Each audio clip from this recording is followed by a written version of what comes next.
আজকের এই জনসমাগম থেকে একটা জিনিস আপনারা উপলব্ধি করতে পেরেছেন যে বহিরাগত প্রার্থী দেওয়ার কারণে জনসাধারণের পক্ষ খুব কিসের বিনিময়ে বহিরাগতকে টিকিট দেওয়া হয়েছে? কালাডুঙ্গার বিনিময়ে দেওয়া হয়েছে। তো আজকের জনসভা থেকে আপনার মতামতটা কি? আজকের যে আমি তো অ্যাকচুয়ালি একজন কংগ্রেস কর্মী, আপাতমস্তক কংগ্রেসী।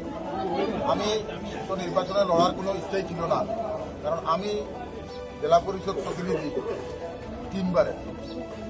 আমার কর্মী সমর্থক আছেন, আমি ওনাদের সাথে আলোচনা ক্রমে সিদ্ধান্ত নেব বলে আমি গতকালকে ফেসবুকের মাধ্যমে একটা ভিডিও আপলোড করেছিলাম। আজকে হাজার হাজার মানুষ আমার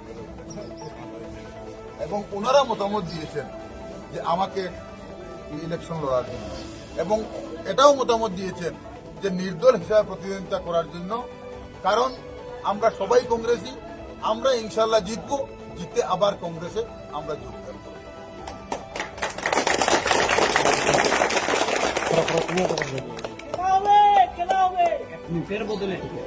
কালাডুঙ্গার বিনিময়ে আমি রাহুল গান্ধীজির কংগ্রেসে আদর্শ অনুকরণ, কিন্তু আমাদের করিমগঞ্জ কংগ্রেস, আসাম কংগ্রেস কিছু কিছু জায়গায় দেখেছি টাকার বিনিময়ে বিজেপির কাছে আত্মসমর্পণ করেছে।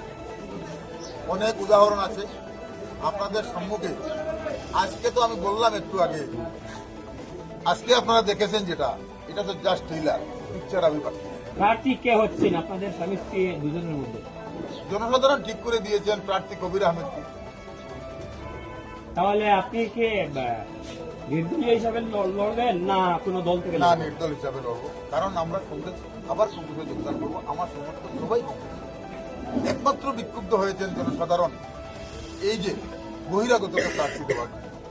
আপনারা আবার কিছু কিছু 2-4 জন লোক বলছেন উনার নাম নাকি ভোটার লিস্টে নিলামবাজারে আছে, উনি স্থানীয়। আমি আজকে এই প্রেস মিডিয়ার মাধ্যমে আপনাদের সাংবাদিক ভাইদের মাধ্যমে চ্যালেঞ্জ করছি, উনার বাবার নাম এবং উনার মার নাম যদি নিলামবাজার বা দক্ষিণ করিমগঞ্জ সমষ্টিতে ভোটার লিস্টে দেখাতে পারেন, আমি আমার কর্মী সমর্থক নিয়ে উনার বাড়িতে গিয়ে আত্মসমর্পণ